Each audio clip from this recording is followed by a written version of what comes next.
Welcome back to the Budget Gamer channel, where we bring you critical and in-depth reviews of just about every indie game we can get our hands on, and today we're going to be taking a look at Feudal Alloy for the Nintendo Switch. And if you haven't heard of this game yet, it is unique to say the least, and jumping right into the story, we probably find one of its most unique points. Unlike the typical main character of a Metroidvania style title, which is generally some sort of awesome warrior that's going out to dominate alien species, our main character in Feudal Alloy is actually an assisted living care person who also happens to be a fish inside of a robot suit, caring for other elderly fish and other elderly robot fish suits. But one day a band of raiders came through and stole the facility's entire supply of essential oils. And so, taking up the battered sword of one of their elderly patrons, our main character goes off to confront this band of, well, bandits and get the oils back. And it's this oily motivation that'll propel us through the game's entire 8-hour campaign. Like any other Metroidvania title though, Feudal Alloy does have one of those gigantic interconnected world maps. And as you cruise through avoiding traps and slaying random mobs, you'll not only be gaining currency to be able to spend on upgrades, but you'll also slowly be accruing experience points to participate in the game's unique skill tree system. As we've come to expect, Metroidvania titles come with a pretty tight set of expectations. One is the aforementioned interconnected world map. The other is a set of upgrades that you find as you play, whether through random exploration or through boss fights, that allow you to unlock certain hidden or closed areas to basically expand the map and build the game as you build your character.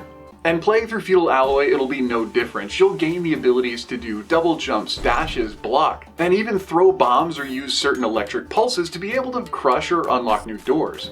And the further you play into the game and the more new areas you discover, you'll find new equipment and chests, you'll gain more gold to buy more upgrades, and of course you'll be getting more experience to either flesh out the skill tree for attack, defense, or cooling. And while attack and defense are pretty much obvious, the cooling system in the game is one of those other unique innovations. Playing as a fish in a robot suit, obviously maintaining your temperature is going to be paramount to your survival. But with an unassuming care person as our main character, obviously we weren't built for combat. So dashing, swinging your sword, or even blocking will all add to the stress on your system and build up your heat levels. So if you've already worked it out for yourself, basically your temperature gauge is more like a stamina bar in some other games. And much like those other games that do use stamina bars, if you reach a critical temperature, you'll no longer be able to attack or dash or do anything else that would fill up that gauge. This again is also worked into the gameplay itself, as some areas of certain maps have a pretty static high temperature, and this will mean that you won't have the ability to attack or dash around enemies. Additional features of the game do include certain achievements that you can accrue for exploring the map, unlocking certain teleporters, or gaining full sets of equipment. But moving on from the general gameplay dynamics, obviously the visuals in Feudal Alloy are one of its biggest sells. The hand-drawn graphics are really gorgeous, and to be perfectly honest, they're one of the things that drew me into the game and made me want to invest in it. The audio effects and the soundtrack of the game, though, while they are fairly decent quality, do get a bit repetitious. And while you probably won't notice that the actual soundtrack of the game is repetitive unless you play like I do in full-on marathon, if you are playing for 4, 5, or 6 hours back-to-back trying to finish the game in one go, you might want to turn down the sound just a bit. Other than that though, moving away from the game in general, away from its quirky storyline, its unique characters, and its hand-drawn visuals, there are some things about Feudal Alloy that a player would definitely want to consider before diving in. And first and foremost would definitely be for the true fans of true Metroidvania-style games. There are a lot of things about Feudal Alloy that make it a really entertaining game, and having a full-on 8-hour campaign is something that is very unique in the indie market. But there are a lot of expectations for the genre that, as we mentioned before, are really strict on what the game can and can't do. Feudal Alloy does have a really large and well-interconnected map that expands as you develop your character. But the actual layout of the environment itself is a bit hectic and feels a bit confusing, and even when referencing the map, it doesn't show you where your character is at the actual point in the dungeon, and can leave you feeling just a bit lost in some of those larger sections. Additionally, there is a very large emphasis on navigating traps and avoiding enemies through larger, almost environmental puzzle-style sections of the game's map.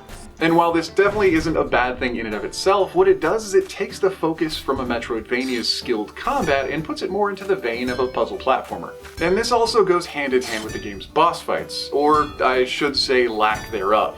One of the biggest expectations of a Metroidvania style game is the boss fights, wherein you, Mega Man style, challenge a boss with a skill, and upon defeating it, you've now earned that skill for yourself.